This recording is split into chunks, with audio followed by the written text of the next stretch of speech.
tudo bem com vocês? Eu sou o professor Jaime dos Santos. Estamos aqui mais uma vez para trabalharmos de modo remoto mais um conteúdo de língua portuguesa. E na aula passada nós trabalhamos o Barroco, que foi um período literário bastante importante para a nossa história.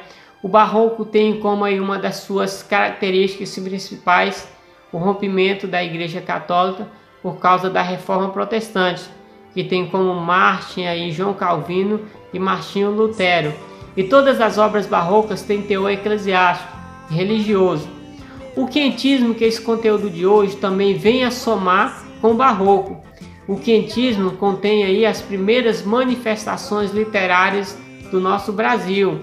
O quentismo também ficou conhecido como literatura de informações.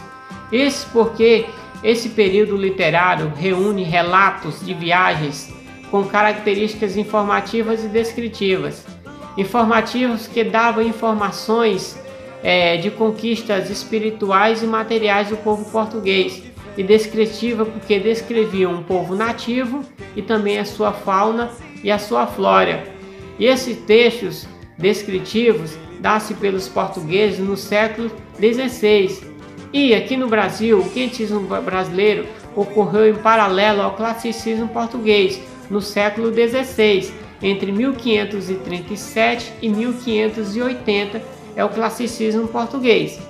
Esse nome quentismo refere-se à data de 1500. O classicismo português que influenciou o quentismo brasileiro dá-se com a chegada do poeta Francisco Sá de Miranda em Portugal. E ele, inspirado no humanismo italiano, traz consigo uma forma nova de ver a poesia, chamada doce estilo novo, ou seja, doce estilo novo, que influencia o quentismo brasileiro. Com a chegada dos portugueses em território brasileiro em 1500, as terras encontradas foram relatadas pelos escrivãos que acompanhavam os navios de Pedro Álvares Cabral. E essa literatura de informação foi produzida pelos viajantes no século XVI.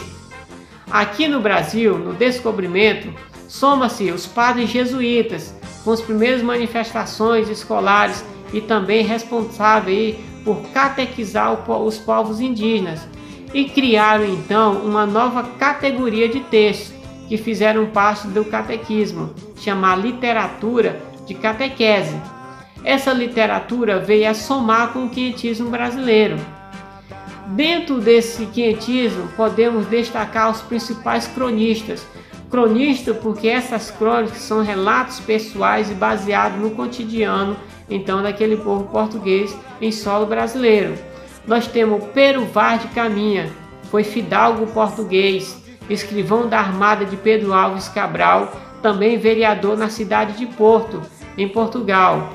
Nós temos também Pero Magalhães Gândavo, foi historiador e cronista português, além de cientista e escritor.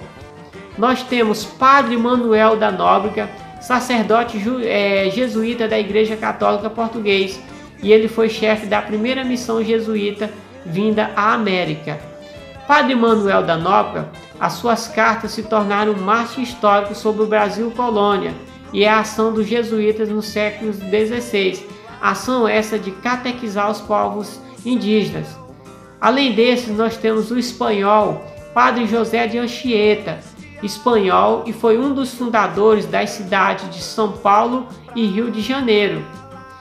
No Brasil, esse quentismo, suas principais características são as crônicas de viagem, que são relatos dados pelos escrivãos dessa armada de Pedro Álvares Cabral. Esses textos foram descritivos e informativos, porque continham informações precisas sobre as suas descobertas, além de conquistas materiais e espirituais. Uma conquista material, porque aqui tinha muitos produtos que eram importantes e também veio a ser importante para os povos portugueses, e espiritual, porque os jesuítas também catequizavam os povos indígenas. A linguagem era simples para que todos pudessem compreender, fugindo aí então do classicismo, aquela forma clássica da linguagem, mas uma linguagem um pouco rebuscada e de fácil entendimento. E por fim, nós temos a utilização de adjetivos. Esses adjetivos que davam características bastante importantes para essa terra. Pessoal, por hoje é só. Muito obrigado pela sua companhia. Não fique sem estudar e fique em casa. Sou Jaime dos Santos e até a próxima.